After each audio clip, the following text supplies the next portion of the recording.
Welcome back to the channel, ladies and gentlemen. I hope you have a wonderful day ahead of you. In today's edition of Everything You Need, I've got quite a detailed one, including whether or not we should be buying Ollie Watkins, and if we do buy him, who should we be selling for him and what is justifiable. A similar thing with PALMER as well. Then we have a look at the expected minutes interpretation for both Manchester City and Crystal Palace assets following FA Cup final and their fixtures on Tuesday. A look at transfers for Game Week 38 and a small, very small discussion on captaincy. And to couple with all of that, a look at the cheap forwards, specifically Beto and Jamie Vardy ahead of their fixtures this week against relegation-bound sides.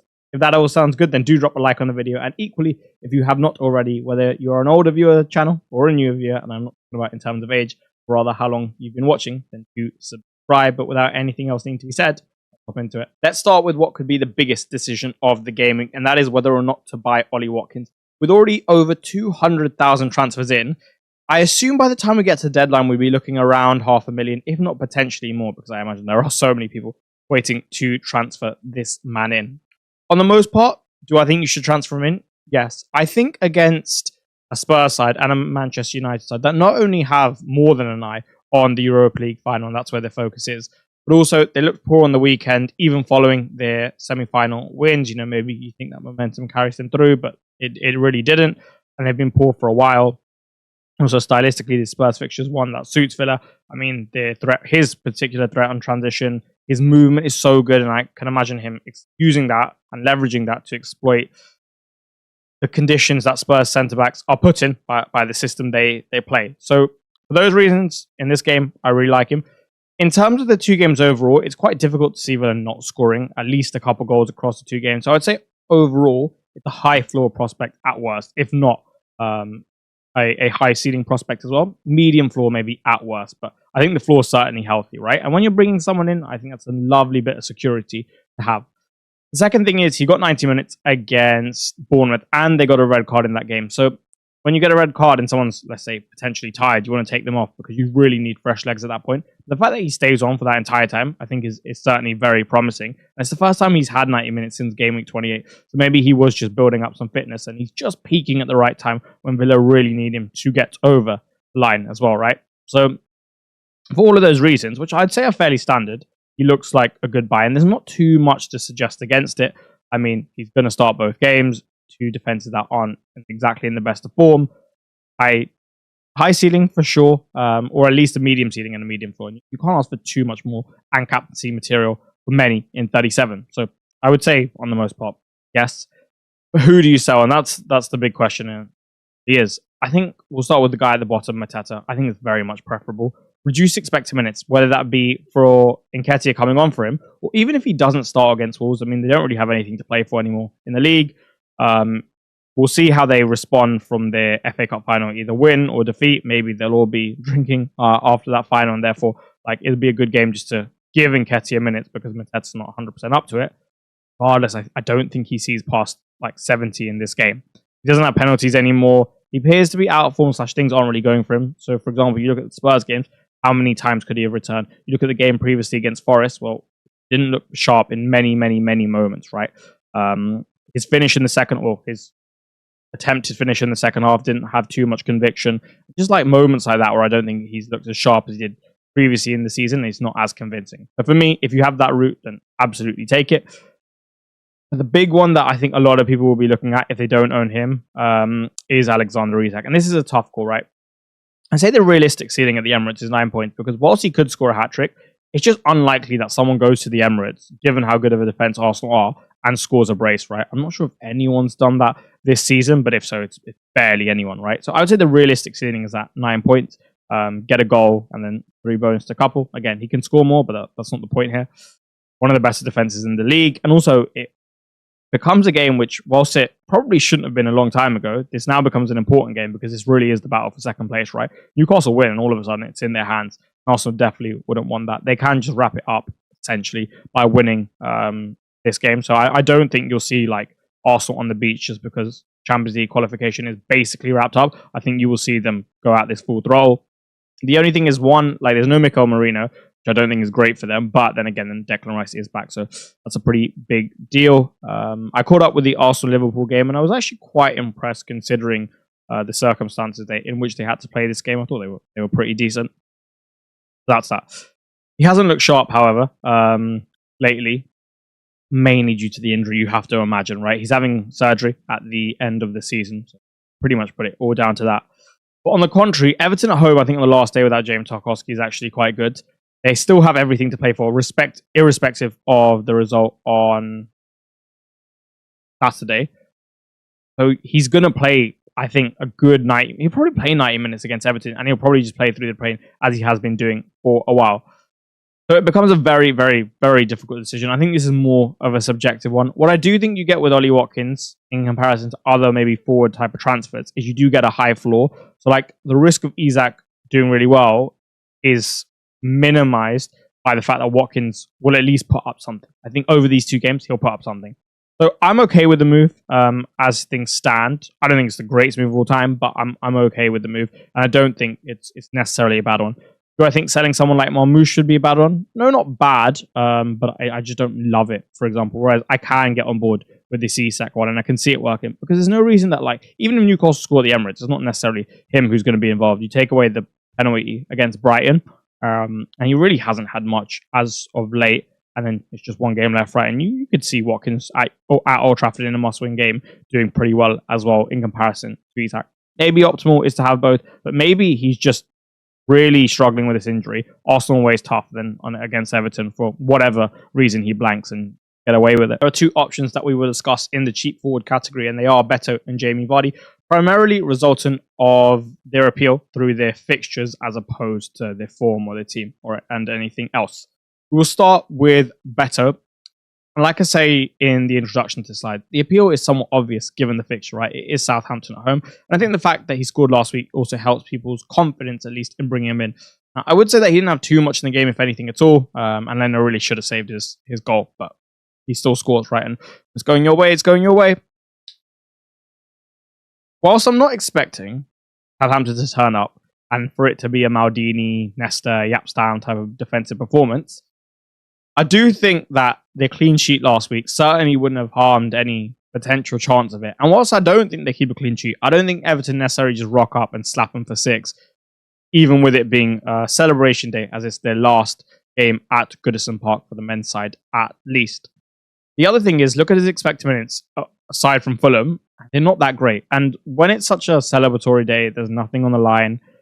I think it's very much a case of like you use 5 substitutions and you give people minutes. And his expected minutes before this hadn't been so great either, right? So for those reasons, even though the fixture's good, I personally wouldn't do it. I think there's too much risk associated here. When you consider that one, his ceiling isn't like super high. It's decent. It's definitely decent, but it's not super high. And then also he's got a trip to St. James's Park on the last day. Now, can he perform there? Yeah, absolutely. But Eddie Howe has produced so many impressive coaching performances this time around, and I think he'll pull out all the stops the last day. And people will be like, oh, it's Everton, and he usually does this against the big 6. Yeah, okay, but like you have to respect this Everton side. Honestly, there's a lot of fundamentals in this side which are really impressive, and I think he'll definitely recognize that. And I don't think he'll just like put out a game plan like a very standard one. I think he'll be tweaked to Everton and to Beto to ensure that the chance of them dropping points and then slipping out of Champions League places is at an absolute minimum. So for me, I don't love the game on the last day. I can see him like maybe getting a chance here or there in transition, but not too many.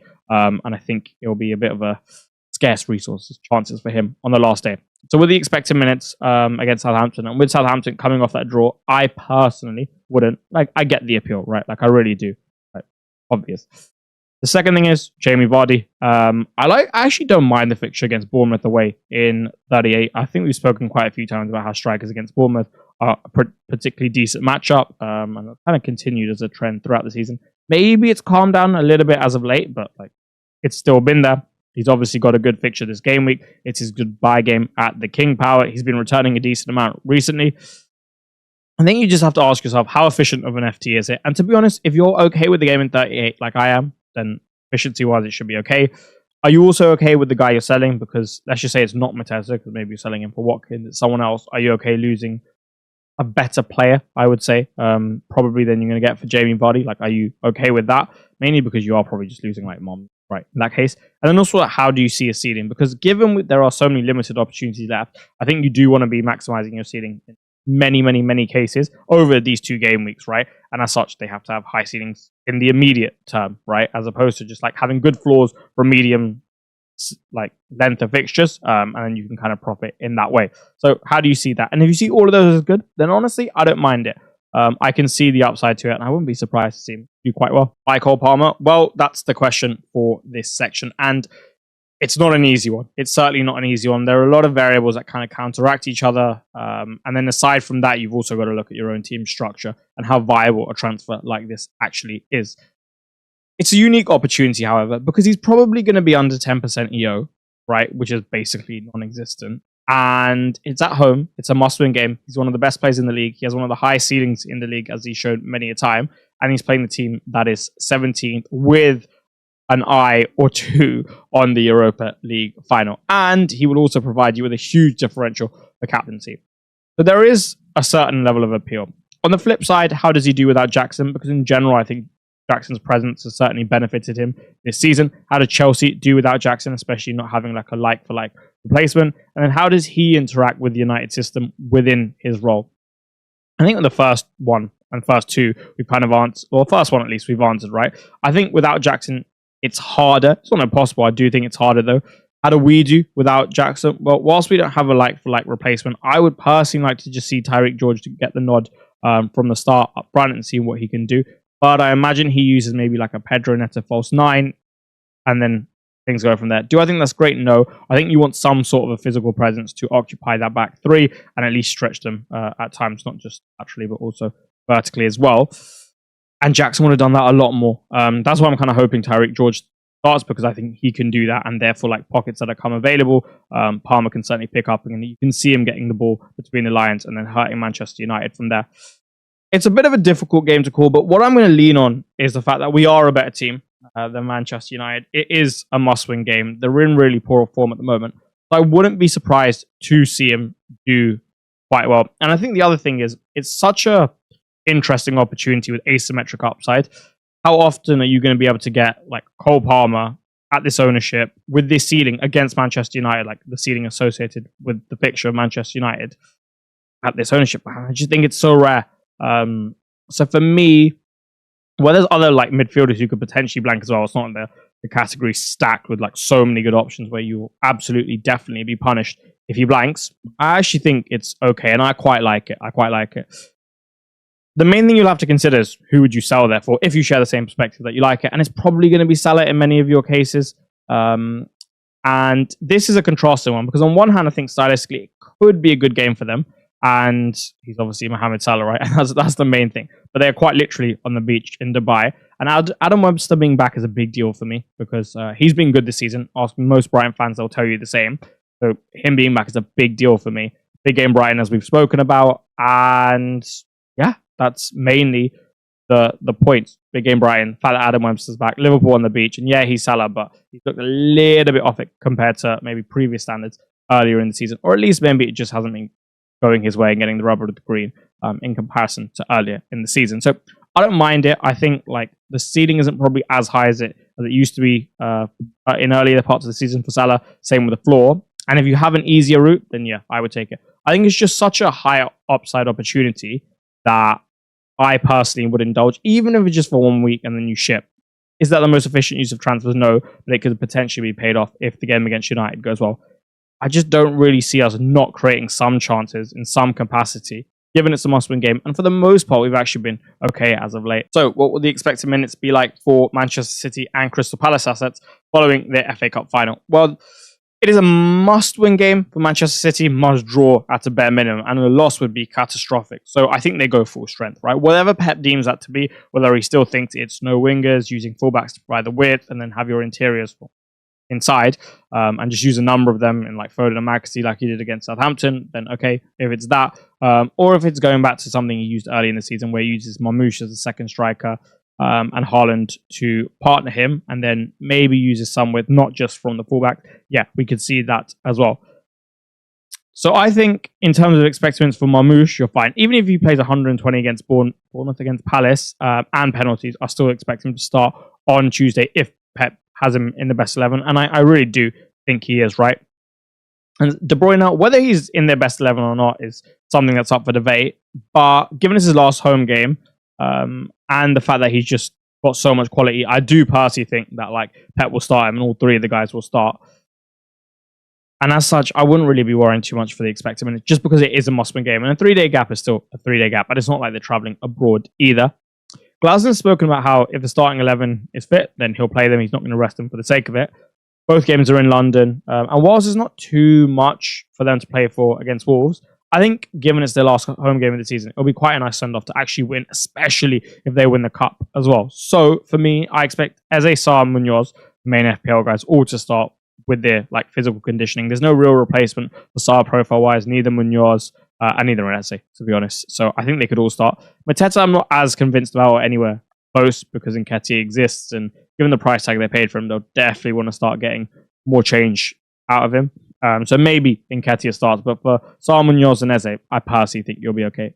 Early substitutions, yes, potentially, but starts, I think you'll be all right. The captaincy section will be left primarily for solving your problems, as I'd just like some more time to think about it and really figure out who I think ranks 1 and then 2 and then 3. I think it's really hard this week, right? There's so many different variables to consider, many of which present different arguments and conclusions.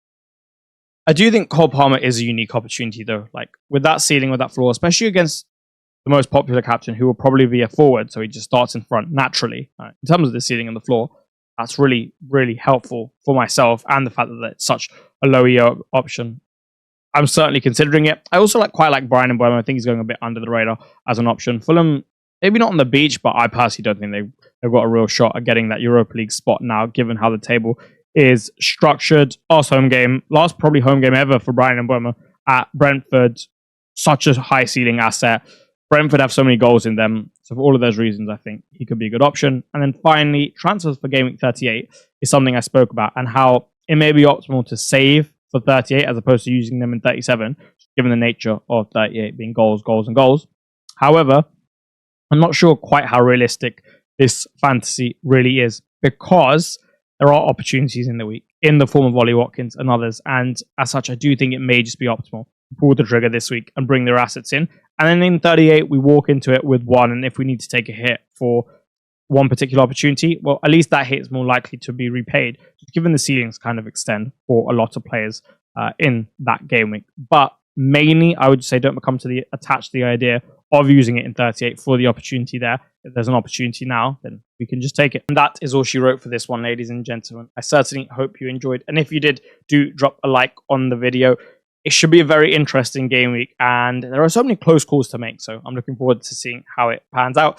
I shall, of course, see you for team selection tomorrow and then solving your problems on Friday. Remember, it is a Friday deadline, just in case you forgot. Have a wonderful day, and I shall see you very, very, very soon. Goodbye.